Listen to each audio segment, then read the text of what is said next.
بسم اللہ الرحمن الرحیم۔ السلام علیکم سیکنڈ ایئر اسٹوڈنٹ۔ ہمارا آج کا ٹاپک ہے پریزیڈنٹ یعنی صدر مملکت۔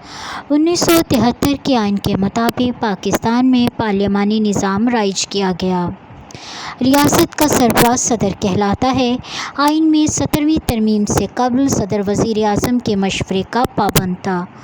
1985 میں 8ویں ترمیم کے بعد صدر کو بے پناہ انتظامی اختیارات تفویض کر دیے گئے، لیکن 31 مارچ 1997 میں 13ویں ترمیم میں صدر کے تمام ضوابطیتی اختیارات ختم کر کے پارلیمنٹ کی بالادستی کو بحال کر دیا گیا تھا، اور اب 17ویں ترمیم نے صدر کو مختار کل بنا دیا ہے۔ کوالیفیکیشن: صدر کے لیے ضروری ہے وہ مسلمان ہو، یعنی اللہ تعالیٰ کو وحدہ لا شریک مانتا ہو اور حضرت محمد صلی اللہ علیہ وآلہ وسلم کو اللہ تعالیٰ کا آخری نبی تسلیم کرتا ہو۔ وہ نظریہ پاکستان کا مخالف نہ ہو۔ اس کی عمر 45 سال سے کم نہ ہو۔ وہ قومی اسمبلی کا رکن ہونے کا اہل ہو۔ وہ حکومت کے کسی بھی منافع بخش عہدے پر فائز نہ ہو۔ وہ ذہنی اور جسمانی طور پر مفلوج نہ ہو۔ الیکشن: پاکستان میں صدر کا انتخاب ایک انتخابی ادارہ یعنی پارلیمنٹ کرتا ہے۔ انتخابی ادارے کے اراکین میں پارلیمنٹ یعنی سینٹ اور قومی اسمبلی کے تمام اراکین اور صوبائی اسمبلیز کے اراکین شامل ہیں۔ 1985 کی 8ویں ترمیم سے قبل صدر کا چناؤ صرف پارلیمنٹ کے دونوں ایوان کرتے تھے، لیکن اب یہ چناؤ مذکورہ انتخابی ادارہ کرتا ہے۔ صدارتی انتخابات چیف الیکشن کمشنر کی زیر نگرانی عمل میں لایا جاتا ہے۔ وہی تاریخ، وقت اور مقام کا تعین کرتا ہے اور پریزائڈنگ آفیسر کے فرائض سر انجام دیتا ہے۔ پھر مقررہ وقت پر صدر کا انتخاب ہوتا ہے۔ امیدوار اپنے کاغذات نامزدگی جمع کرواتے ہیں۔ ان کی چھان بین کے بعد امیدواروں کے ناموں کا اعلان کیا جاتا ہے۔ چیف الیکشن کمشنر اسپیکر کو اسمبلیز کا اجلاس طلب کرنے کے لیے کہتا ہے۔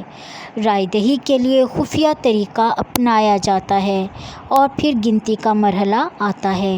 قومی اسمبلی اور سینٹ میں تو گنتی آسان طریقے سے ہوتی ہے، لیکن صوبائی اسمبلی میں طریقہ ذرا مختلف ہے، کیونکہ چاروں صوبائی اسمبلیز کے اراکین کی تعداد برابر نہیں۔ اس لیے ووٹوں کی تعداد جو کوئی امیدوار ایک صوبائی اسمبلی سے حاصل کرتا ہے، اس کو سب سے چھوٹے صوبے بلوچستان کی کل نشستوں سے ضرب دے دی جاتی ہے، اور جو جواب حاصل ہوگا اسے متعلقہ صوبے کی کل نشستوں پر تقسیم کر دیا جاتا ہے۔ مثلاً اگر کوئی پنجاب اسمبلی سے کل ووٹوں یعنی 371 میں سے 231 ووٹ حاصل کرتا ہے، تو 231 کو سب سے چھوٹی اسمبلی یعنی بلوچستان کی اسمبلی کے کل 65 ووٹوں کی تعداد سے ضرب دیں گے تو جواب 15,015 آئے گا۔ اب اس کو پنجاب کے کل ووٹوں پر تقسیم کر دیں گے تو جواب 40 آئے گا، اور اس طرح پنجاب اسمبلی کے امیدوار کے ووٹوں کی تعداد 40 مانی جائے گی۔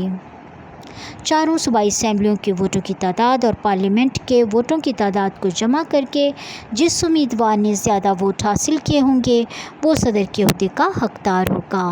امپیچمنٹ: مواخذہ: اگر صدر آئین کی خلاف ورزی کرے، اپنے عہدے کا ناجائز فائدہ اٹھائے، سنگین جرم کا ارتکاب کرے، جسمانی یا دماغی لحاظ سے مفلوج ہو جائے، تو اسے اپنی مقررہ مدت سے قبل پارلیمنٹ کے دونوں ایوان اپنے عہدے سے برطرف کرنے کے مجاز ہیں۔ ایسی صورت میں مواخذے کی تحریک کسی بھی ایوان کی 1/2 حصہ اکثریت سے پیش کی جاتی ہے۔ دونوں ایوانوں کا مشترکہ اجلاس طلب کیا جاتا ہے۔ صدر کو الزامات کا نوٹس جاری ہوتا ہے۔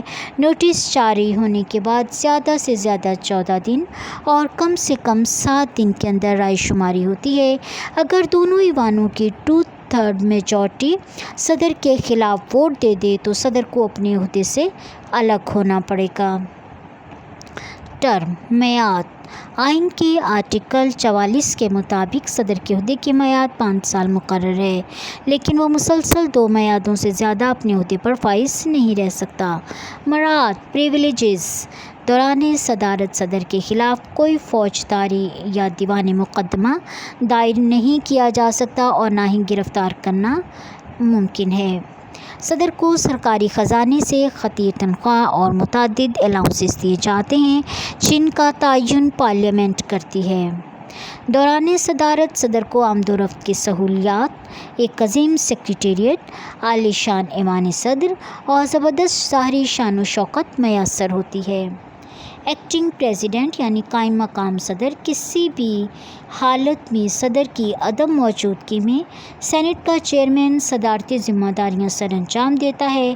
اگر وہ بھی دستیاب نہ ہو تو پھر قومی اسمبلی کا اسپیکر صدر بنتا ہے۔ پاورز، اختیار: صدر ملکی اتحاد کا مظہر ہے اور پوری قوم اسے اپنا نمائندہ تصور کرتی ہے۔ 17ویں ترمیم نے اسے بے شمار اختیارات کا مالک بنا دیا ہے۔ انتظامی اختیارات: صدر اب انتظامیہ کا سربراہ بھی ہے اور اس کی انتظامی اختیارات میں جو سب سے اہم ہے وہ ہے قانون کا نفاذ۔ صدر پاکستان وزیر اعظم اور وفاقی وزراء کی مدد سے پارلیمنٹ کے بنائے ہوئے قوانین کو نافذ کرتا ہے۔ کابینہ پر کنٹرول ہوتا ہے۔ صدر وزیر اعظم کی مدد سے وفاقی وزراء کی تقرری عمل میں لاتا ہے۔ ہر وزیر کو ایک ایک محکمہ تفویض کیا جاتا ہے۔ وہ اپنی کارکردگی کا وزیر اعظم اور صدر کے سامنے جواب دہ ہے۔ صدر وزیر اعظم کی برطرفی کا حق بھی رکھتا ہے۔ پاکستان کے پارلیمانی نظام میں صدر کی گرفت وزراء پر کافی مضبوط ہے۔ اپائنٹمنٹس، تقرریاں کرنا: صدر پاکستان وفاقی وزراء، صوبائی گورنرز، عدلیہ کے چیف جسٹس اور ججز، مسلح افواج کے چیف، دوسرے ممالک میں سفیر، chief election commissioner, attorney general اور آڈیٹر جنرل، مختلف کونسلوں کے چیئرمین اور وفاقی محتسب کی تقرریاں عمل میں لاتا ہے۔ 17ویں ترمیم کے مطابق وہ ان تقرریوں کے سلسلے میں وزیر اعظم کے مشورے کا پابند نہیں۔ امور خارجہ پر کنٹرول: صدر پاکستان بین الاقوامی سطح پر ملک کی نمائندگی کرتا ہے، سفیروں کی تقرریاں کرتا ہے، دوسرے ممالک سے آئے ہوئے سفیروں کے کاغذات نامزدگی وصول کرتا ہے۔ وہ دوسری ریاستوں کے ساتھ مختلف معاہدات کرنے کا اختیار رکھتا ہے، کسی نئی ریاست کو تسلیم کر سکتا ہے اور سفارتی تعلقات منقطع کر سکتا ہے۔ خارجہ پالیسی تشکیل دینے اور اسے نافذ العمل کرانے کا اختیار صدر کو حاصل ہے۔ دیگر ممالک میں ایلچی اور مخصوص نمائندے بھیجنے کا مجاز ہے۔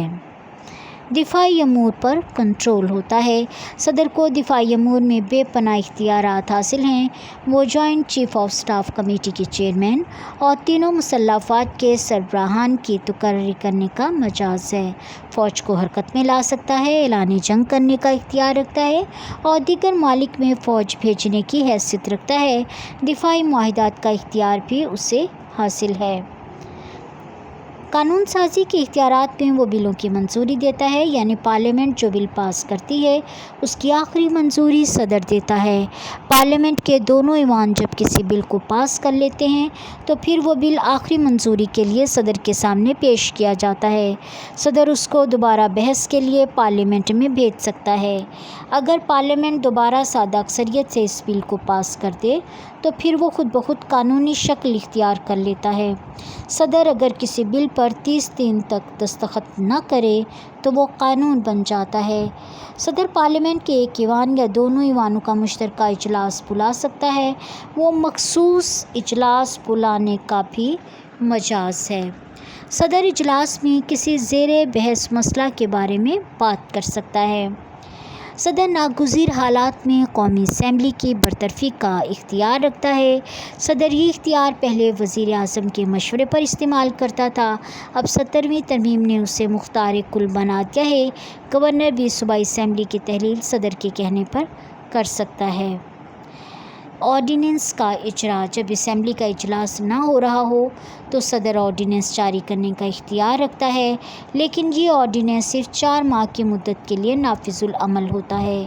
اگر پارلیمنٹ اس کو منظور کر دے تو یہ قانون بن جاتا ہے، ورنہ مدت مقررہ کے بعد یہ خود بخود ختم ہو جاتا ہے۔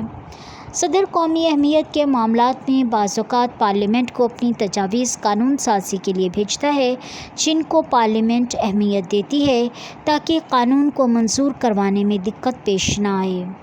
ریفرینڈم: صدر کو یہ اختیار حاصل ہے کہ وہ کسی بھی قومی مسئلے پر استصواب رائے کروا سکتا ہے۔ وہ قانون سازی میں بھی ریفرینڈم کروانے کا اختیار رکھتا ہے۔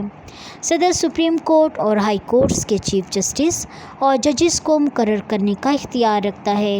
صدر مجرموں کو پھانسی کی سزا کو معاف کر سکتا ہے یا اسے عمر قید میں تبدیل کرنے کا مجاز ہے۔